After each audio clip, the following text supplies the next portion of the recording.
लोकसभा निवडणुकीमध्ये काँग्रेसने उमेदवार देऊ नये अशी भूमिका महाविकास आघाडीतल्या नेत्यांनी घेतल्याची माहिती सूत्रांनी दिली आहे। नागपूर आणि कोल्हापुरात वंचितने काँग्रेसला पाठिंबा दर्शवलाय, त्यामुळे वंचित महाविकास आघाडीसोबत आला नाही तरी अकोल्यामध्ये आंबेडकरांना पाठिंबा देण्याबाबत विचार करावा असा सल्ला महाविकास आघाडीतील नेत्यांनी काँग्रेसला दिल्याचं समजते। त्यामुळे काँग्रेस अकोला मतदारसंघाबाबत काय भूमिका घेते याकडे आता सगळ्यांचं लक्ष लागलं। नागपुरात वंचितने काँग्रेस उमेदवाराला पाठिंबा देणे हे भाजपचं षडयंत्र असल्याचा आरोप नाना पटोले यांनी केलाय। तर आम्ही काँग्रेसला पाठिंबा गडकरींना हरवण्यासाठी दिलाय, गडकरी हरणार याचं पटोलेंना दुःख असल्याचं प्रकाश आंबेडकर यांनी म्हटलंय।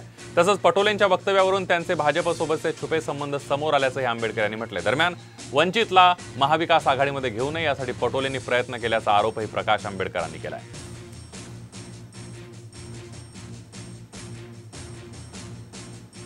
नागपुर में क्या हुआ?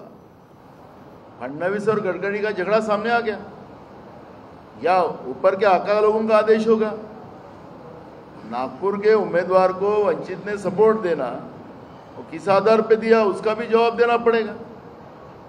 भाई एक जगह दे रहे हो, दूसरी जगह नहीं दे रहे हो आप लोग। गडकरी तो चुनाव हारने वाले हैं, उसमें कोई दो मत नहीं, लेकिन जिस तरह से साजिशें चल रही है और जो भी कैंडिडेट आ रहे हैं, मैंने भंडारा में देखा, बीएसपी का कैंडिडेट उनका ही आदमी खड़ा करवा दिया।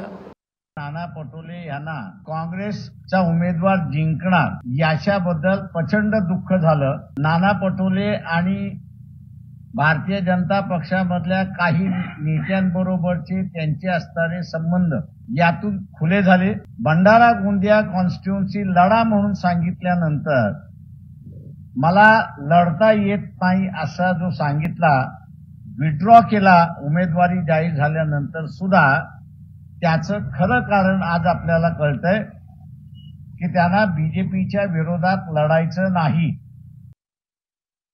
वंचित बहुजन आघाडीला महाविकास आघाडीमध्ये का घेऊ नये, वारंवार जे असणारं नाना पटोलेंचं जे वक्तव्य होतं त्यावरून आता स्पष्ट झालंय की वंचित बहुजन आघाडी महाविकास आघाडीमध्ये गेली असती तर काँग्रेस बीजेपीतले अनेक नेते हारले असते आणि ते नाना पटोलेंना नको होतं, म्हणून वंचित बहुजन आघाडीला बाहेर ठेवण्यात आलं अशी परिस्थिती आहे।